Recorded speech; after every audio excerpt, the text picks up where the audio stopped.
Assalamualaikum warahmatullahi wabarakatuh.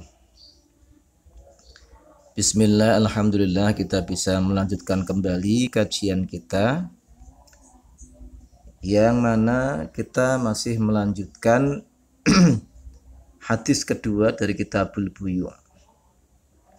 Baik, mari kita mulai dengan baca basmalah. Bismillahirrahmanirrahim. Saya bacakan dulu dari awal matan hadis. Innallaha, sesungguhnya Allah, wa rasulahu, dan rasulnya Allah, harrama, mengharamkan bai' al-khamri, jual beli khamr, wal maitati, dan bangkai, wal khinziri, dan babi, wal asnami, dan berhala-berhala. Untuk keharaman khamr dan bangkai kemarin sudah kita bahas bersama. Sekarang kita lanjutkan dengan khinzir wal asnam.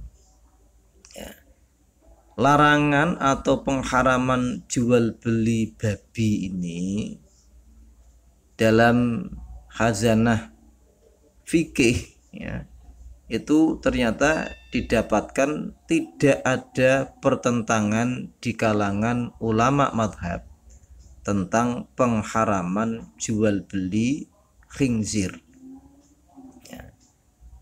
Termasuk tidak ada, ya, ikhtilaf atau pertentangan ulama dalam hal menjual khinzir ini kepada non-muslim. Artinya kalau ada orang Islam kok beternak khinzir atau dia menjadi agen menyalurkan khinzir, walaupun customernya atau pangsa pasarnya itu non-muslim, ini hukumnya tetap haram tanpa adanya perselisihan ulama madhab. Nah, adapun dalam pendapatnya Imam Dawud Ad-Dhahiri atau dalam madhab Dhahiriyah, yang mengatakan bahwa yang haram itu kan dagingnya, ya. Karena dalam nas-nas itu kan lahmal khinzir, dagingnya khinzir, berarti kulitnya, bulunya, atau bagian lain berarti tidak haram. Nah, pendapat ini ya, ternyata lemah, ya, karena muridnya Abu Dawud Ad-Dhahiri yaitu Imam Ibnu Hazm sendiri, ya, itu telah meralat pendapat gurunya sendiri. Dia justru mendukung mayoritas ulama yang mengatakan bahwa keharaman khinzir ini kulluhu, semua, ya, organ tubuhnya khinzir, seluruh bagian organ tubuhnya khinzir ini hukumnya haram. Lah adapun elat sebab diharamkannya khinzir ini, ya, untuk diperdagangkan, ini dengan alasan khinzir ini adalah, ya, binatang yang najis, ya. Bahkan najisnya termasuk najis yang mughalladhah. Lah adapun yang disamakan, dikiaskan dengan khinzir ini, ya, babi hutan, ya. Babi hutan, ya, termasuk anjing juga, ya. Ini hukumnya haram diperjual belikan. Walaupun nanti pada hadis berikutnya nanti ada, ya, spesifikasi hukum yang berkaitan dengan anjing, ya. Nanti akan kita bahas lebih lanjut. Nah, kemudian dalam masalah khinzir ini, ya, ini ada pendapat bahwa khinzir ini termasuk binatang yang boleh dibunuh, ya, boleh dibunuh, walaupun dia tidak menimbulkan mafsadat atau tidak menimbulkan kerusakan, ya, termasuk hewan yang boleh dibunuh, ya, karena ini hewan yang rodhi'ah, yang hina, dan binatang yang najis, jadi boleh dibunuh, ya. Tetapi walaupun itu boleh dibunuh, ya, itu andaikan dalam konteks sekarang babi itu kan ada pemiliknya misalkan non muslim, lalu kita kemudian masuk di peternakannya dan membunuh binatang yang diternak, itu tentu tidak boleh, ya, tidak boleh, karena itu walaupun itu perkara yang haram, tapi kan ada pemiliknya, ya, ada pemiliknya, tidak boleh, itu tetap kita melanggar hak milik orang lain walaupun dia pemiliknya itu non muslim.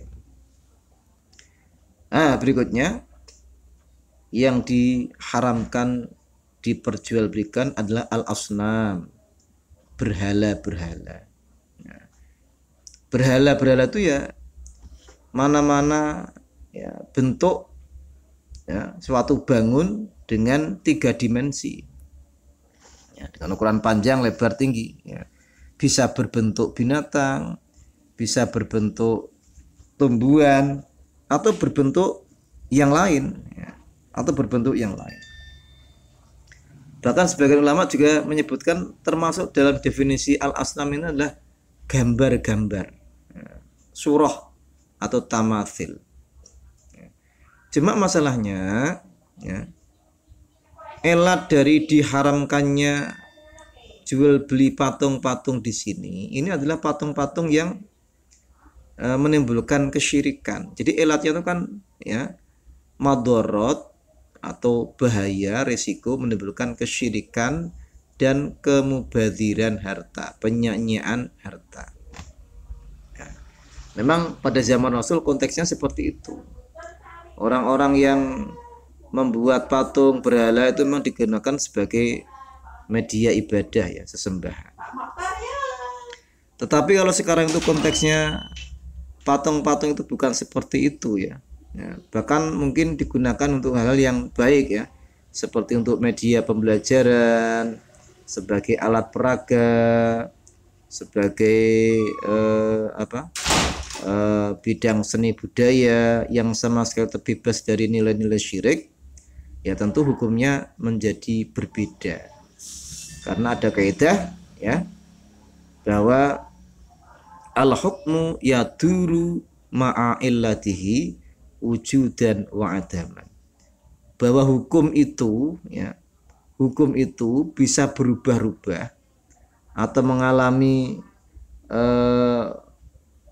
perubahan status itu menyesuaikan dari elatnya.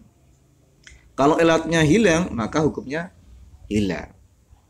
Nah, maka dalam konteks sekarang ya patung-patung yang sama sekali tidak berkaitan dengan unsur kesyirikan dan unsur membazirkan harta, ya hukumnya ya tidak haram ya, tidak haram.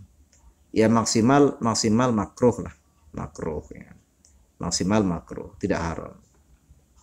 Tapi kalau menimbulkan unsur itu ya kesyirikan dan kemubadiran harta, yaitu mungkin bisa ya masuk pada kriteria hukum haram. Kalau asnam ini mutlak haram, nah, pada zaman Rasulullah sendiri, Sayyidatina Aisyah ketika masih kecil menginjak remaja, Sayyidatina Aisyah itu senang bermain dengan dumyah atau dengan boneka. Boneka itu kan termasuk asnam juga kan, berhala kan, patung karena 3 dimensi. Dan Rasulullah tidak melarang. Nah, berarti ya itu kan bukan hal-hal yang mengandung kesyirikan ya. Itu kan hanya sekedar permainan anak-anak ya.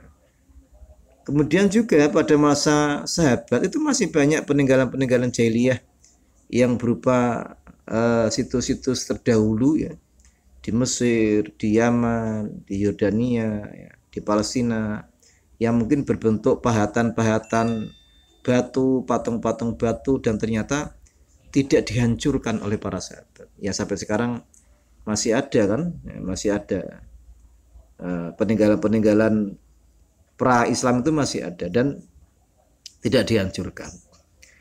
Lah adapun penghancuran patung-patung di Ka'bah ya, oleh kaum muslimin pada Amul Fathi, pada masa penaklukan Mekah, itu karena memang patung-patung itu patung-patung yang memang menjadi media syirik ya, dihancurkan.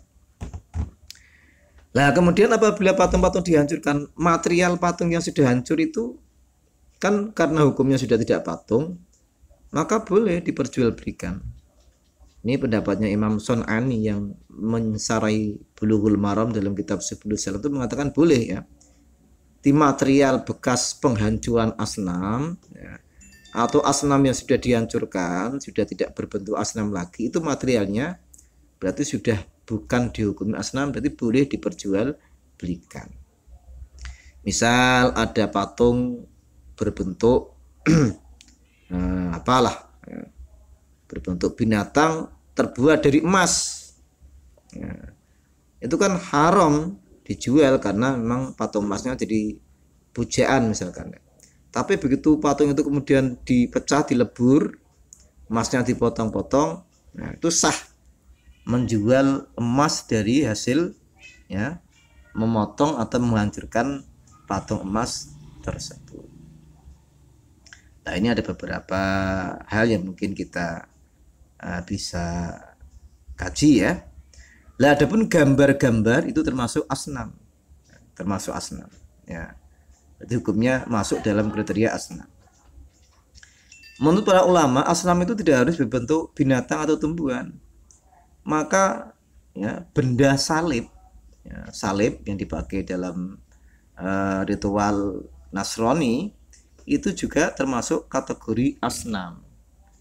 Maka kok kalau ada orang Islam kok memperjualbelikan atau bahkan dia memproduksi simbol-simbol seperti itu, ya itu termasuk haram. Memperjualbelikannya termasuk haram karena itu bentuk 3 dimensi yang juga menjadi media ibadah.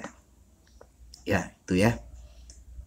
Ya, nanti kita lanjutkan pada lanjut berikutnya faqila ya Rasulullah ila akhirih.